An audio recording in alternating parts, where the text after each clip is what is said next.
Hello YouTube. Today we're going to start talking about potential and kinetic energy. We're going to keep it super brief. We're going to keep it super straightforward. We'll get into more detail on these things later, and we'll get into detail such that it's more interesting later. But for now, these two things exist, and you can use them to figure out some stuff.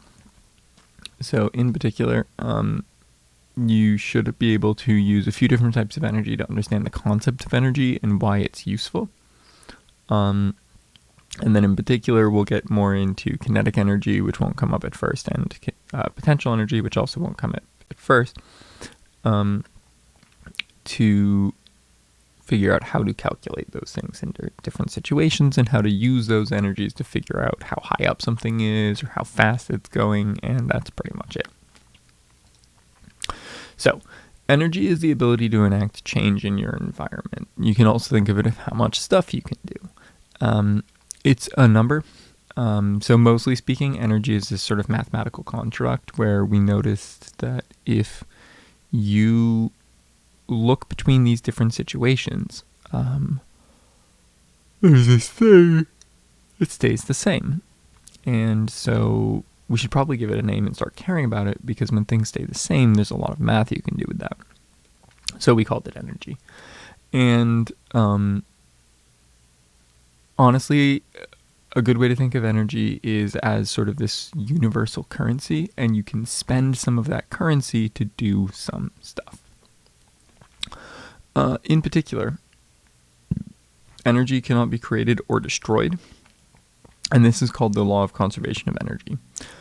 So in the universe, the total amount of energy needs to stay the same. What's weird about that, though, is that even though the total amount in the universe needs to stay the same, an individual object can gain or lose energy by giving it to something else or taking it from something else, or taking it from one form of energy and translating it into a different form of energy. And this happens all the time. But that does mean that the total amount of energy in the universe can't change. And it does mean that if an object loses energy, that energy has to go somewhere. And if it's a situation where the energy is going somewhere that you can keep track of, it's really easy to see how much energy you have of each type in a situation by watching how much shuffles between different piles, because that total amount needs to stay the same. Energy is measured in joules. It can also be measured in calories, but we're not really going to get into that because that's mostly used for things along the lines of heat or food, which we don't deal with. So there are a bunch of different types of energy. In particular, mechanical energy is the energy related to movement and position, and we're going to talk about the two types of energy that that's made up of after we get through sort of this slide and a couple quick examples. Chemical energy is the energy that's stored up in the bonds of molecules. So in particular, if you've got like food, if you've got rocket fuel, if you've got stuff that you burn or stuff that you use, and you turn that stuff into energy,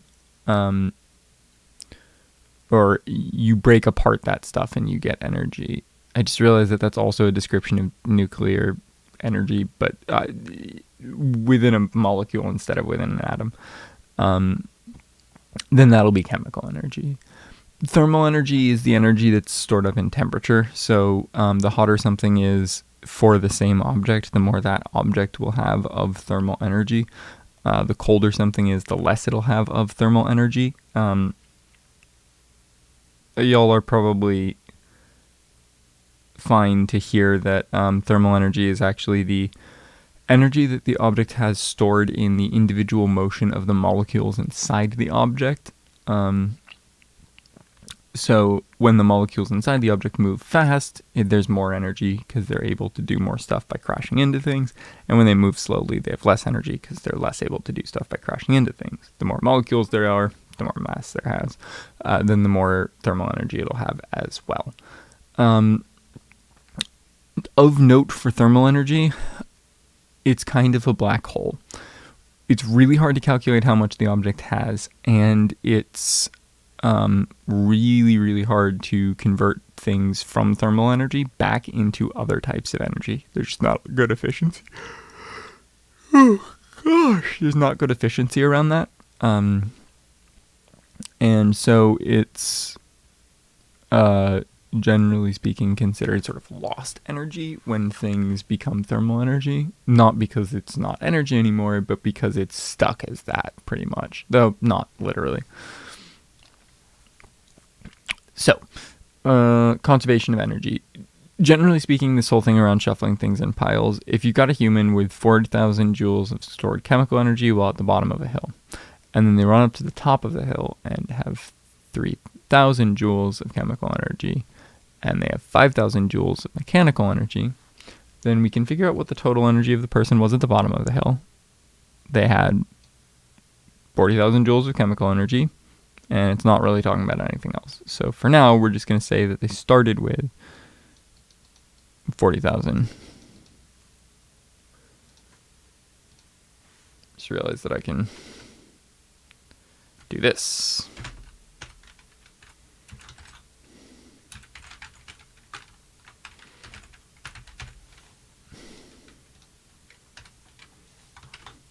So then for B, the sort of trick is that once they're at the top of the hill, their total mechanical energy, their total energy for the situation should stay the same unless something else gave them energy or something else took energy away from them.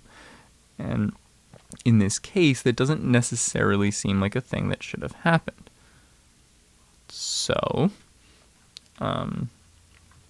they should still have 40,000 joules of energy.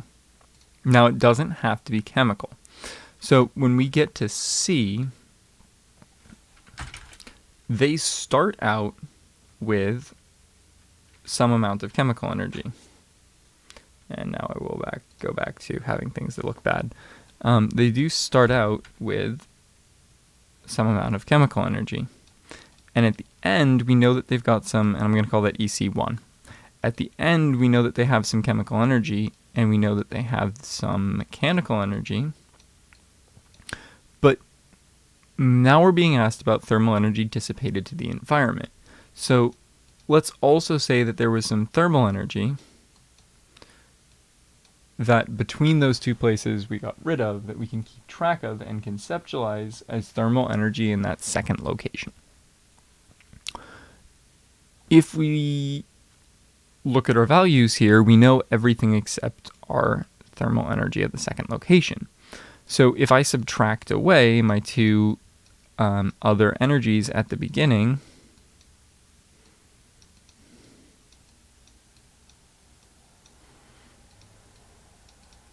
and I apologize for the handwriting, this is atrocious, then we'll get that if we take our energy that we started with and we subtract away the two types of energy that we know we should have at the end, except for the one that we actually are looking for or don't know, then once we've done that, whatever is left will be the energy that we have at the end. And this is what I meant by sort of shuffling things around between piles. And when we do that, what we'll wind up with is 40,000 minus 30,000 minus 5,000, which is 5,000. And so we had 5,000 joules of thermal energy, or sort of 5,000 joules worth of energy that wasn't accounted for. And that mystery energy was most likely dissipated to the environment as thermal energy or heat. I'm going to hold off on the next couple examples. You can look through them on the slides and try them on your own. It hopefully should be pretty straightforward from there. That's the basic premise of what we're doing this unit, though, is we're saying that because our total energy is going to be staying the same as we go, what we can do is set something up where if we know what types of energy we had at the beginning and we know what types of energy we had at the end, we can subtract them around from each other to figure out one of the ones that's missing.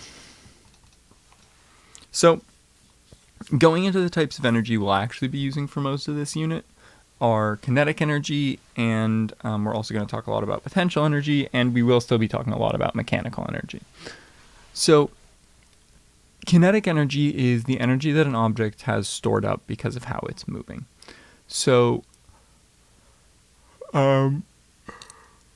because energy is how much you can change and interact with the things around you, and smashing into something going 60 miles per hour will make pretty big changes on the things that you're interacting with.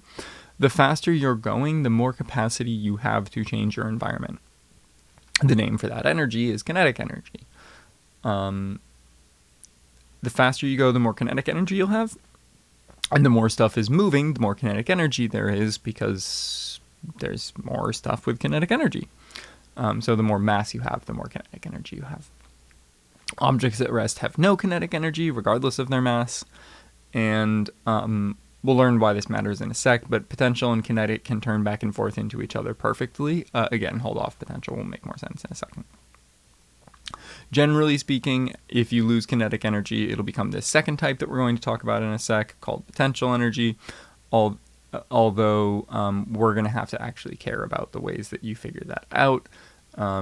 So in particular, I will say conservative forces convert kinetic energy into potential energy and back and forth perfectly without any loss.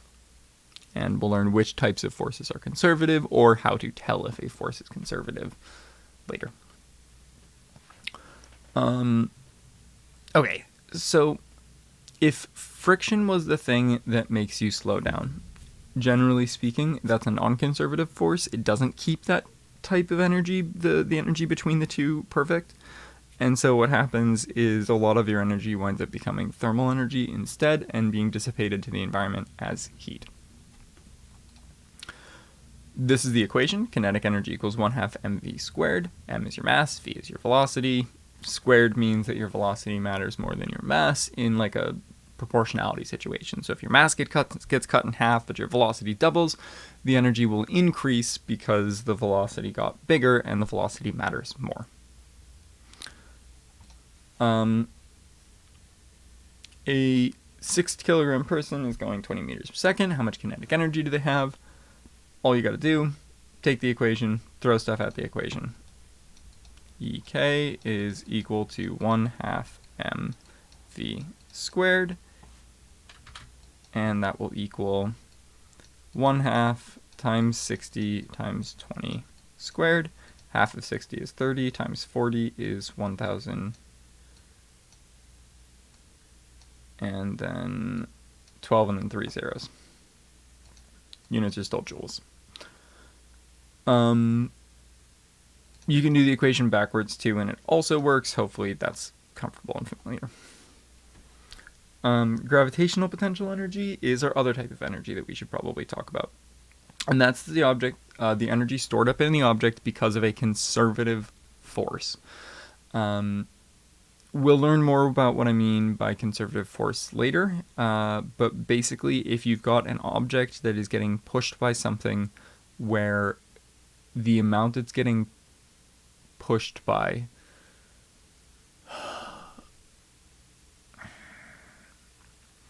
if you take a closed loop integral of the object getting back to its starting point and you don't lose any energy when you do that, you wind up with the exact same amount of energy that you started with, then that means that it's a conservative force.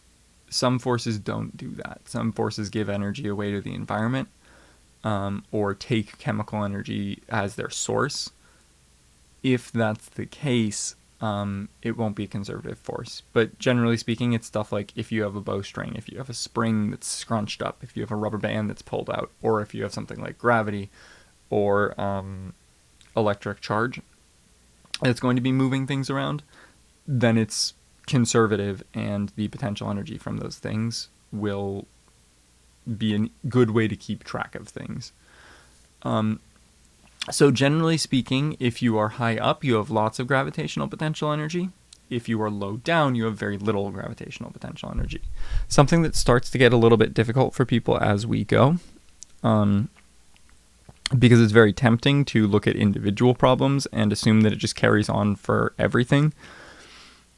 If you are not moving, you have no kinetic energy. If you are low down at sort of whatever level you've defined as the ground level, you have no potential energy. Those two things are not related to each other.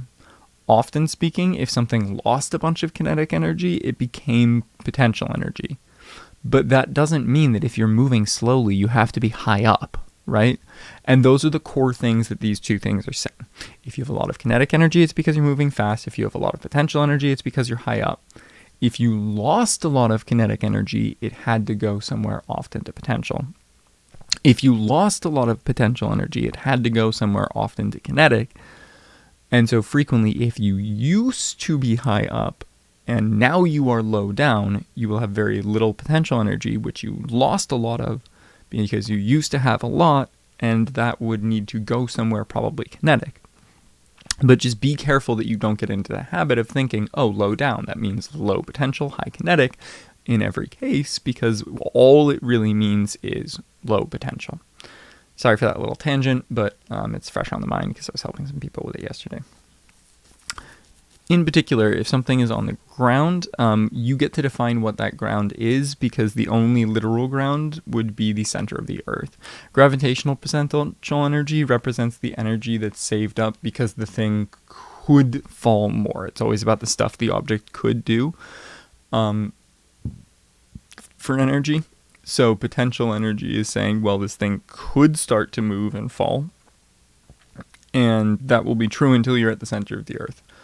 We'll learn how to calculate the actual potential energy that something has based on gravity later, but for now, when you're close to the ground, the equation that we're going to use will work to figure out how much you gain or lose, because it's relative to some starting point always. You get to pick the starting point, and so just pick whatever place it would be most convenient for there to be no potential energy. It's okay for that to go negative. Something that's very useful about this is that potential energy can turn into kinetic energy and back perfectly, and that's why it's special. And so if you lose potential energy, it probably became kinetic energy, and if you gained potential energy, there's a decent chance it was because of kinetic energy. Although if, for example, someone takes an object like this fork and lifts it up, then what they've done is use some chemical energy stored up in their body to give the object some potential energy. And that sort of tracking of where the energy came from and